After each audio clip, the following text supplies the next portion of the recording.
Hi everyone, we're back at Eat in My Kitchen today, and if you're looking for a private dining experience or a cool event space, hit them up. In last week's episode, I walked you through every home cook's essentials, like utensils, appliances, pots and pans, and more. If you've missed that episode, the link is in the video description below. Now that you've chosen all the things you want in your kitchen, it's time to start organizing the space. As a professional chef, I often notice home cooks make some mistakes with organizing their kitchens. Now just imagine you're about to start cooking. You've got all your ingredients ready, you're about to start getting your hands ready to prep. How do you set up your space? Now this little corner here is the kind of setup that I like.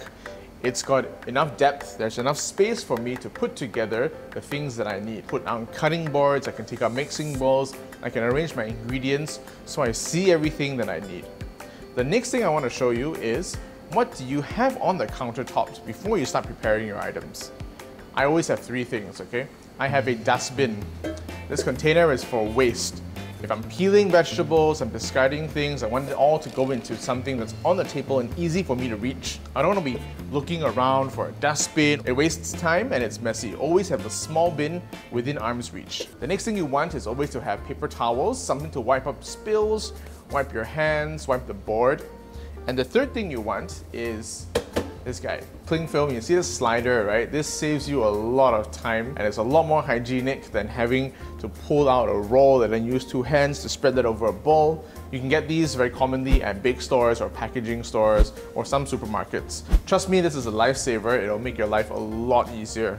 Now on to the issue of knives. Number one, their knives are not kept properly, and this leads to the knives being blunt. A blunt knife is a far more dangerous knife because you have to use a lot of force, and it just generally doesn't work well in a kitchen if you want to be precise. So there are two general ways of storing knives. You can have them in a knife block. How do you keep them free of debris and in serviceable condition? Now the knives go in here, but they all have openings at the bottom. So make sure this is free from moisture and debris. The other way that I recommend storing your knives is with blade keepers. Now, you can keep knives in a drawer, but never keep them blade down. If I keep my knife blade down, it's just gonna keep rubbing against another tool or the bottom of the drawer, and it's gonna get blunt eventually. Or find these blade savers online very cheaply, purchase a bunch and keep your knives safe. A sharp knife that is well maintained will last you many years and will only need sharpening occasionally. On to pots and pans. Now, as a professional chef, I feel that I have a couple of tips and tricks that will help you at home organize your pots and pans a bit better. Now, the first of these is organizing your covers. So here I have a stack of covers and I put them into this little sort of dish rack or cover rack. Every pot generally comes with a cover, but you don't need to use the covers all the time. So one tip I have here is if you have a pot like this and there's a cover on top, this is dead and wasted space if I can't stack anything over it.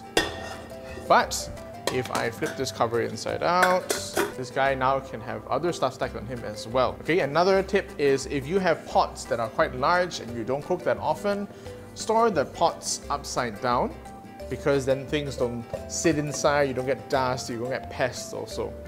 Okay, now onto your non-stick pans. You want to keep the surfaces as pristine as possible. You want to baby these guys and take care of them. A good quality non-stick pan will last you a long time if you care for it correctly. One of the ways you can do that is to never stack non-stick pans on each other. Right? Keep a buffer in between, put a paper towel in between that, and I stack that on top. Boom, no scratching. Even if I open the cupboard and I'm jiggling and jostling things around inside, this protects the surfaces a little bit more. Never stack things into non-stick pans without a protective covering. Now we're talking about the fridge. Ice to meet you. This chill bit, right, is all about how you keep your fridge organized. One key thing you want to remember is a fridge is a closed space that has a little bit of air circulation.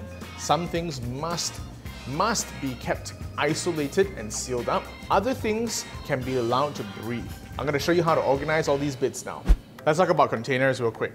I have a whole variety of containers here, and I want to demonstrate a couple of things for you so you can think about how you can organize your kitchen better. Now you have these sort of plastic containers with lids. These are relatively airtight, but not a full airtight seal. Then you have containers like this, where you have these clips that actually help you to provide an airtight seal. These are great for anything that you want to store that shouldn't pick up outside flavors, or you don't want these flavors to come out of the box. And then you have these. Everyone's got these at home. Glass jars are great because you can see what's inside, and because it's glass, it's non-reactive. Another very useful storage container or receptacle you have are Ziploc bags. Now, Ziploc bags are great if you've got something that you don't need to have in a specific shape or container, or if you want to mold the item inside so it's flat. And I'll explain this in a little bit. Let's talk about water jugs. There are two kinds of jugs that I have on the table here. Now, the first is not sealed. It's got a lid that is not airtight, basically. You have these grates here, you have this open hole here. Jugs like this are not great at storing water for long periods of time because water will pick up flavors for whatever else is inside the fridge. Remember that your fridge is still a sealed box at the end of the day, and as it circulates the air inside, flavors from things like onions, cheese, funky fruit perhaps, can get into your water. What you want to do instead is find a water jug that has a sealed lid.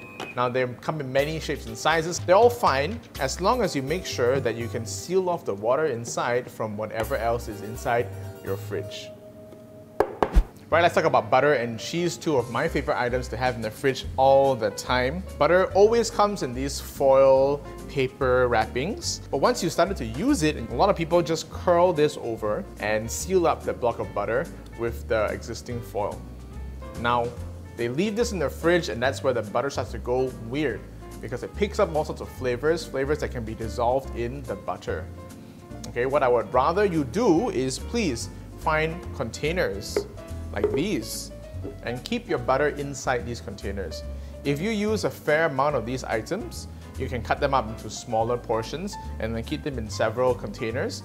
If you don't use them very often, you can keep them inside the foil still. But please keep the entire piece inside a container that's sealed up so the butter doesn't pick up additional flavors. Butter is a flavor absorber. Cheese is a flavor producer. If you put cheese into a fridge and you don't seal it up, chances are those flavors in the cheese will start to permeate throughout the entire fridge, depending on how strong your cheese is. Now, with a hard cheese like this, if you've made a cut off and you use a knob of it to grate over some pasta, what a lot of people do is they just fold the plastic wrapping down with a rubber band, or they put it into a Ziploc bag. That works generally speaking. So a Ziploc bag for cheese is workable, but you can also put them into containers like this, especially if you have multiple pieces of cheese and you want to keep together in the same box. Let's talk about fruit and vegetables. Now, in a lot of home fridges, you will see this compartment called a crisper or vegetable storage unit. Now, for these vegetable and fruit units, you're generally looking at higher moisture inside the bin. This does keep your vegetables and fruits fresher for a longer period of time. Now, that being said, fruits and vegetables need to be moist, but excessive moisture, water droplets, are the enemy of fruits and vegetables, especially leafy greens. When you see moisture pooling inside a bag with your leafy greens like this will lead to an increased tendency for them to rot, and they will spoil much faster. Here's a tip. You can take them out of the bag, wrap them in paper towels, and then place this in a crisper bin. If you wish, you can also put them into a container, but do not cover them. If you don't have a container, that's fine too, as long as they're not covered and sealed up, because they will continue to lose water, and you don't want that water to be in contact with the vegetables. And let's talk about fruits. Now, fruit that are sealed up like this and have not been cut can be kept in the fridge in boxes and containers like this, uncovered. Same thing again, they will continue to lose a little bit of moisture. You don't want to keep them in bags because when the bags have moisture and they're in contact with the fruit surface, they can spoil very quickly. Once you've got your fruits cut, place them into a sealed container. Fruits that have exposed surfaces tend to pick up flavors very, very quickly. I'm gonna make a special shout out to one of my favorite foods. Of course, I'm talking about durian here. This is the food item that tends to make its presence known very quickly in a home, especially inside a fridge. These sealed lock and lock containers are perfect for something like durian. What you don't want to do is put durian into a container like this. These simply are not airtight enough. Best way to store durian, put them into one of these sealed containers with a rubber seal on the side. Lock that all up. And then, as added insurance, a clean Ziploc bag with your durian inside your sealed box. This goes into your fridge. The second layer of protection with the Ziploc bag should keep a majority of the flavors inside the bag, and you won't have a fridge with multiple durian tasting items. And we're talking about meats and frozen items. Now the first thing I'm going to introduce you to is masking tape and a marker. These are our best friends in many professional kitchens. And labeling is extremely important because you always want to know how long you've kept something and whether it's fresh or not. And sometimes eyeballing an item is not enough. Your memory will fade, so always label your items. I have here 2 nice ribeye steaks. They have not been removed from the styrofoam trays that they're in. Generally speaking, when steaks are cut this way, there's not a lot of liquid or moisture. They can be kept in these styrofoam trays for up to 2 days until you consume them. Keep them in the chiller, keep them cold, in the lowest part of the fridge, generally where the coldest temperature is, and they will last properly. Now let's talk about chicken. Alright, I have 2 types of chicken here. I've got minced chicken as well as chicken breast. Now the first thing I'm going to suggest to you is, if you've bought a whole tray of meat and you have to freeze it, don't freeze it in the tray like this. It's a mess. Always portion out your food so that you can think about when you want to defrost it and how much you want to consume. The defrosting process of meats should always be defrosting the amounts that you require. Which means, I don't want to freeze this whole block of chicken. I want to portion this out and defrost it in the amounts I will consume. So, your Ziploc bag is your friend here. Now a lot of them have these labels, you can write on them straight away. Alternatively, take a piece of masking tape, stick it on the bag, and then go ahead and write today's date and item. So the best way to fill a Ziploc bag, especially with something that's moist or wet, like raw meat, you want cleanliness and hygiene here. So I fold the tip of the bag downwards, preventing it from messing up this Ziploc portion. Now I can proceed to fill my bag. If I think I'm going to eat 2 pieces of chicken breast, and that's the portion I want to defrost my food in, then that's 1 portion. Now I fold the top over again and the edge is clean. So before I go about sealing this bag, right, one of the things I want to do is to figure out how this bag is going to go into the freezer. In general, I don't want round bundles like this. This is not space saving. What I want to do is flatten this as much as possible because it also makes defrosting that much quicker. Nice, even thickness across. Now as you're sealing this, seal it halfway and then push out whatever air you can and then proceed to finish the sealing of the bag. What you now have is a portion of chicken breast that you will defrost and consume entirely. Now had you not done this, you would have to freeze the entire tray of meat, defrost the entire thing, and then you have meat that's been frozen and defrosted once already that you may not consume. Minced chicken tends to come in larger portions, but if you want to portion it, I've got a tip for you. Label your bags. The thing about minced chicken is it's very malleable. Fold it back up. Same thing, onto a flat surface, pushing out as much of the air as possible. And before I seal up, same thing, go halfway, fold it over, and seal up the remainder. Now what I have here is a very thin layer of chicken mince that is exposed very minimally to air, which means I will have less freezer burn too. Now freezer burn is what happens when ice crystals start to form on the surface of frozen items. This will definitely turn the texture of your item spongy and is something that you don't want to see. Now how shall I freeze these bags of chicken? One good way is to find something like a tray that keeps them flat.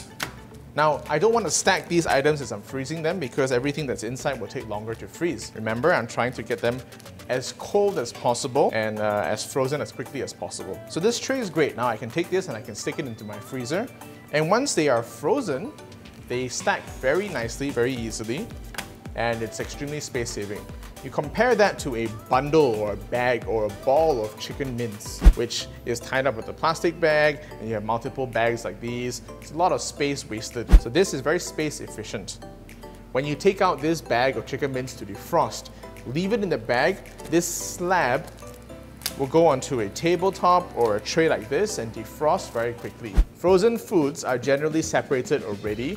They have been individually frozen, and that makes them quite easy to manage. Now, you're definitely not going to finish an entire pack of hash browns like this in one meal. So what you can do, instead of putting a rubber band onto this bag, is take this entire bag, roll the top over, and place it into a large Ziploc bag.